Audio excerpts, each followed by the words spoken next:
have covered our first objective, which was to, understand the existence of a business, that why a business exists, to earn profits, to grow, to satisfy its stakeholders.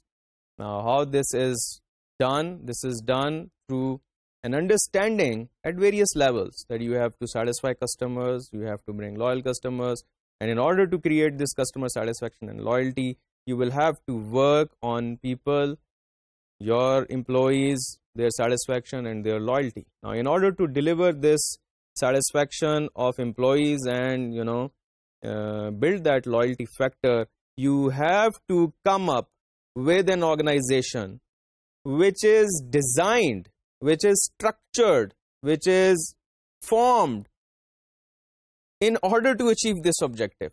That really means you have to define jobs clearly, you have to, make departments within the organization where you have different tasks to be performed and different objectives to be achieved by different departments and people working in that. You have to clarify their roles. You have to make systems, work methods that are, convenient, and we call them better work methods. We have to create a culture and environment which will, which will be focused on customer satisfaction. You have to have people in the first place who have that right mindset of delivering satisfaction.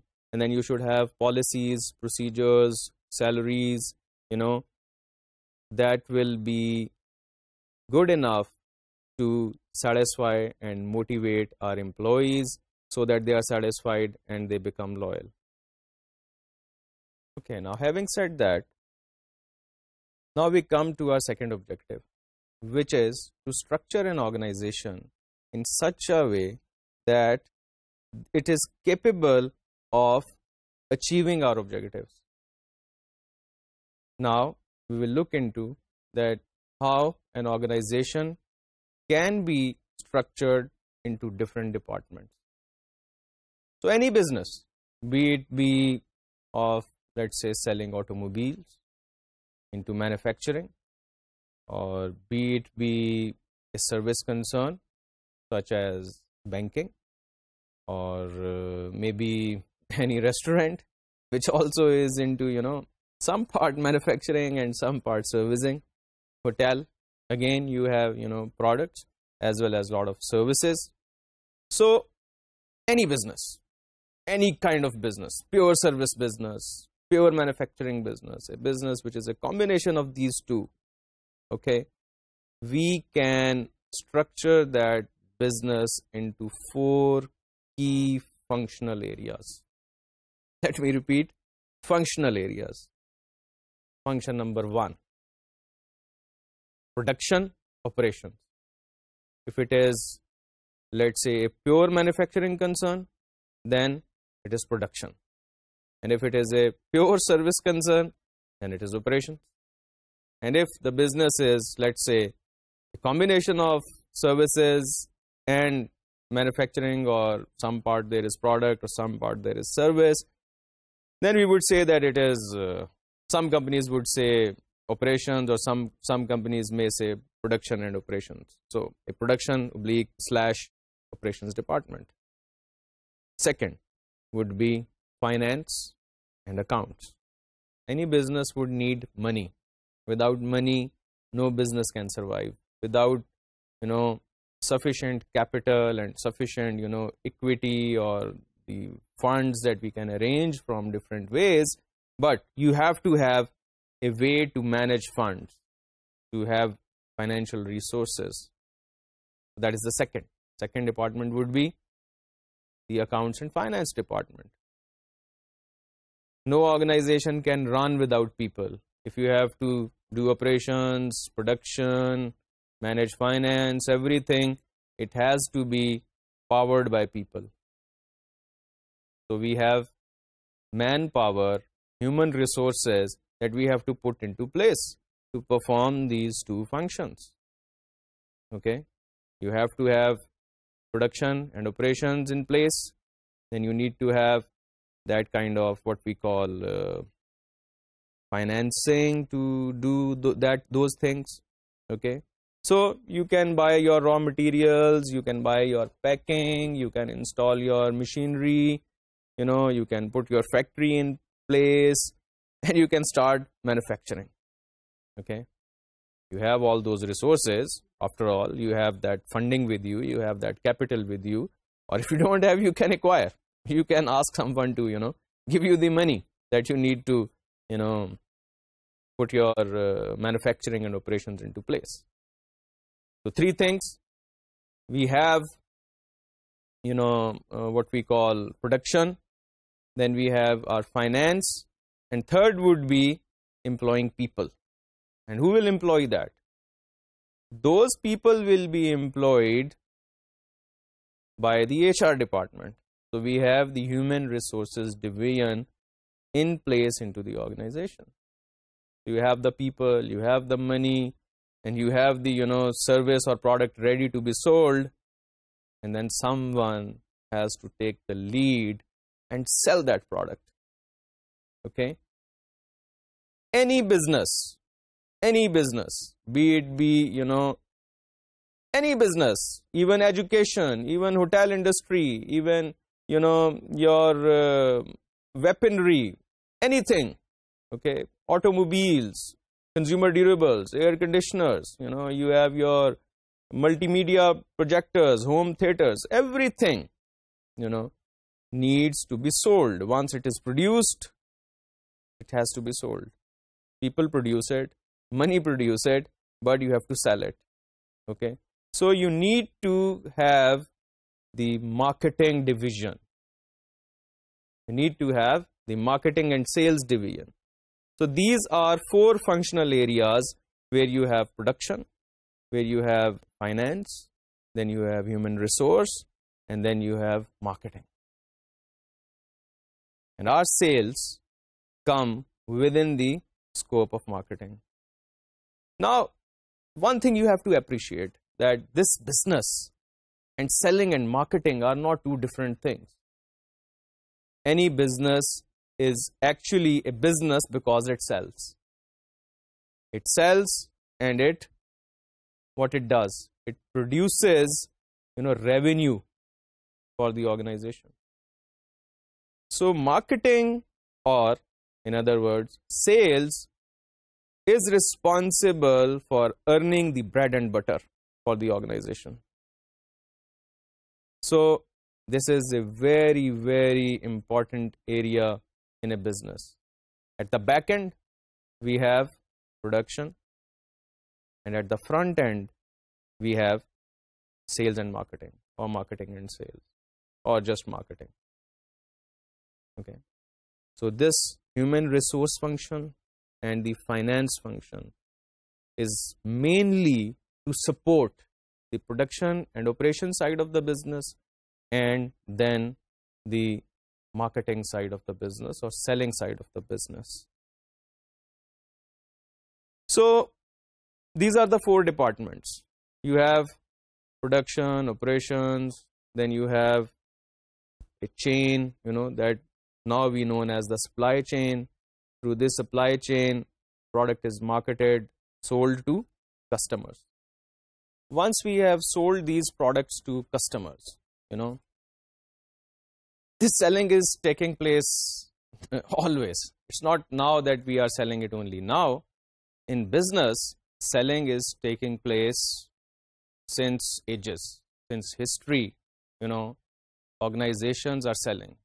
In other words, we can also say that traditionally, selling and business is the same thing, or was the same thing. And even today, doing business and selling is the same thing. However, over a period of time, the terminology has changed. Okay. Our third objective is to understand the philosophies of doing business, or trying to see that how business or selling has evolved over a period of time. So in order to address this, let me take you back into history. Okay. Traditionally, there was lack of supply. there was a time when everything was hand produced.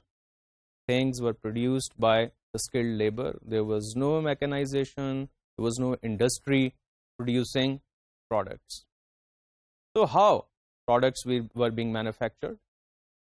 Yes, products were being manufactured by hand.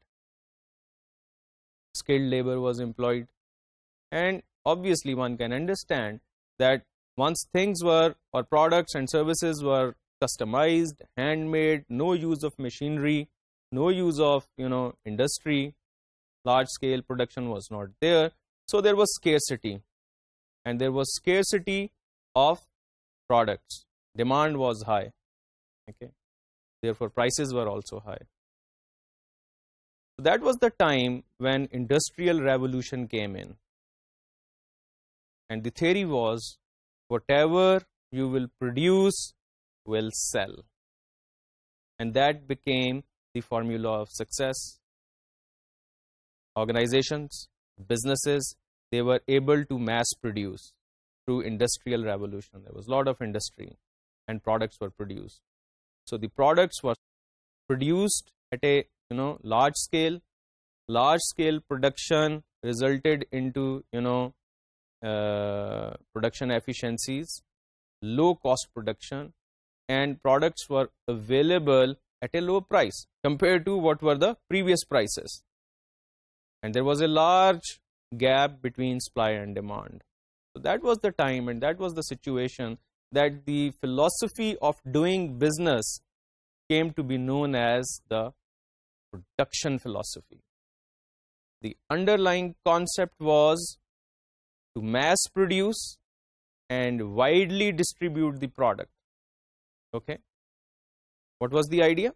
Idea was to mass produce at a low cost and widely distribute. Okay.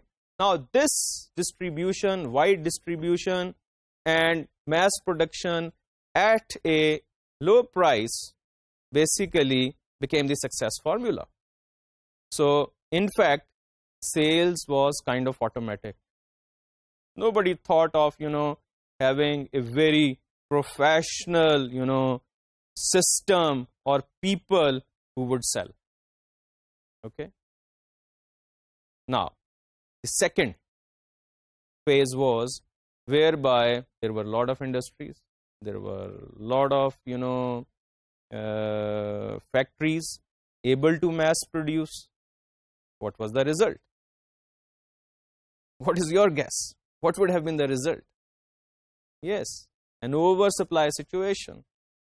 That was a situation where now products were available extensively. There were factories around, not just in one part of the globe, but in various parts of the globe. Economies just grew. Industrial revolution just, was at its peak. And because of this, the supply exceeded demand. A lot of competition. What could have been the result? What could have been the result? Yes, the result was, stocks piling up, products not selling. Now, that was the time where the marketing or the business gurus started to think that what could be the success formula now in this changed situation. What should be the success formula? Your opinion? Yes, you are very right that at this point in time, people or businessmen said, okay, we have to improve our quality. Okay, we have to improve our quality. Now, quality improvement resulted into another philosophy, and that was produce a better product, product having more features, product being, in more quality product, whereby we can say it's more durable, it's more rugged, it's maybe, it has more features, so it is a better product. So you have, one product which is being produced by many factories, industries, and now here comes a seller, a businessman, an organization that says a better product, more in features, more in better in durability, better in everything else. Okay. Now this product sells again and sells at a higher price. Why? Because what you are offering to the customer is superior. Customer, when searches for the product, goes out and sees that, yes, come on, this is a better product. Let's buy it. It's a bit expensive, but okay, no problem. This product is what we can afford. It still gives us value. It's expensive, but it can still give us value. So that was the product concept, or a philosophy of doing business, whereby you say that better product will sell automatically. Again, no focus on professional selling. Now, you had that production philosophy. That philosophy in some way has its disadvantages, that it focused only on producing on a mass scale. Now, there is another philosophy, and philosophy whereby you say, I have a better product. It's good in quality, it has more features. So a situation where you have, oversupply, a product which is, kind of better in some ways which the customer can appreciate, will automatically sell. So that became the success formula. So all those factories, all those industries basically said that, come on, if you have to sell, if you have to be competitive, if you have to, survive and continue with that business objective of profitability and growth, what you need to do? You need to also improve the quality. And then we, still see in, the success literature of companies, the quality control programs, the quality improvement programs, and you have the Japanese philosophy of Kaizen, continuous improvement coming in, total quality management, all these things coming into play. And these initiatives were again a global phenomenon. That global phenomenon resulted into improved products, improved quality, better products, product with, better features. At the back end, a lot of research and development going on. Now, this research and development coupled with, innovation and quality improvement programs, the industry as a whole became highly competitive.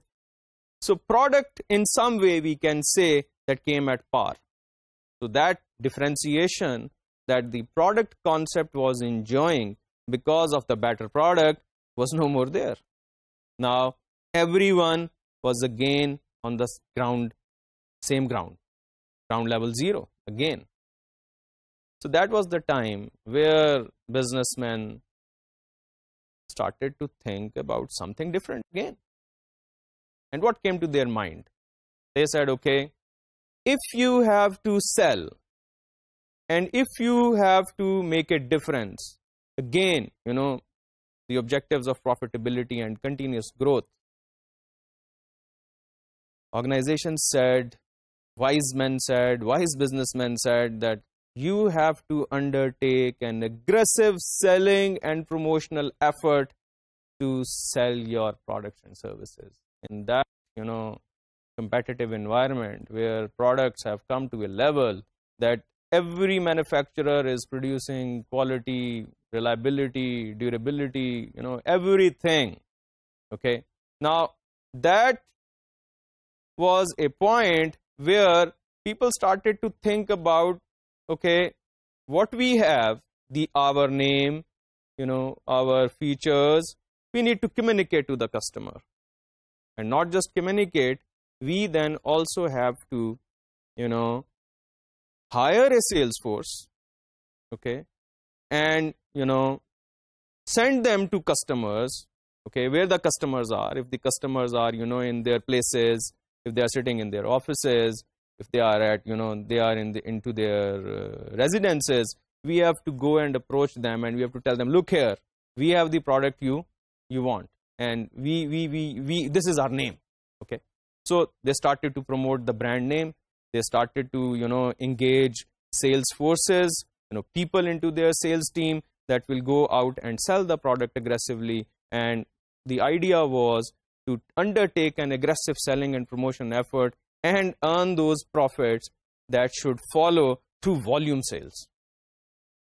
That was the beginning of the selling era, the era where, you know, the focus shifted to, you know, hard sell techniques. And that was the time when, you know, the approach of, foot in the door. The foot in the door approach, which basically started within this time period. And unfortunately, selling became a profession which generally people started to, you know, avoid. That, okay, this is, I mean, selling is not an ethical profession. Selling is a profession that involves, you know, a lot of pushing. Okay, so that push part that people started to avoid, and it became also a kind of, you know, an issue, social issue, whereby people into this sales profession were being looked at a bit differently. Okay, you are a salesman, so we need to avoid you. Okay, so that kind of image actually, you know, started to develop. And it was not good for the profession of sales, frankly. And it's what we say, its impacts can be seen on the sales profession and will continue to, you know, these impacts will continue to be there. Now, what happened? That this selling era brought again a lot of competition. So, and it became the success formula also. Organizations following this selling concept were actually able to make a difference. Their sales numbers went higher with better, you know, follow-ups with customers, with approaching, going out, increasing the customer base, the net of the customers. A company, an organization was able to sell more. So every other business organization followed. Every business organization actually followed this trend. And again, advertising, sales promotion, you know, a lot of salespeople, large size sales forces became a common phenomenon. And that battle or struggle for still more numbers, higher numbers, better profits, better sales, you know, continued. Again, situation is very similar to what happened with the production philosophy and the product philosophy. In selling philosophy again, what happened? There was competition in selling. Every organization was now selling, okay, and undertaking aggressive selling efforts. To the point that again, organizations came to a situation where they wanted again something different. And the solution came to us in the form of the marketing philosophy, the marketing concept. And that marketing concept is what we understand today to be the ultimate concept in doing business. So again, the whole idea that I'm discussing is basically that how business evolved. So actually what we are doing even today is business. But this business is now being done under the marketing philosophy. What is marketing philosophy? Marketing philosophy is whereby an organization says, don't sell what you can produce, which is the fundamental underlying concept of the selling concept. The selling concept says, only sell what you can produce. But here, there is a fundamental change in the paradigm. And that paradigm change is, produce only what you can sell. Okay? Please note, produce what you can sell. And how to do this? You have to go out, understand what the customer needs are, and based upon the customer need, you have to develop products and services that the customer wants. And in order to, sell these products, you have to then undertake an integrated marketing, approach, which will include all the elements: advertising, sales, personal selling, everything you have to, kind of include in this. Now, let me summarize that whatever we have discussed today. We have talked about the, structure, the business philosophy, the objectives of doing business, the structure of an organization to achieve our objectives, and finally, we have talked about different philosophies as to how business has evolved into 4 stages: the production concept, the product concept, the, your selling concept, and finally the marketing concept. So in the next lecture, we'll continue our discussion from here. Thank you very much.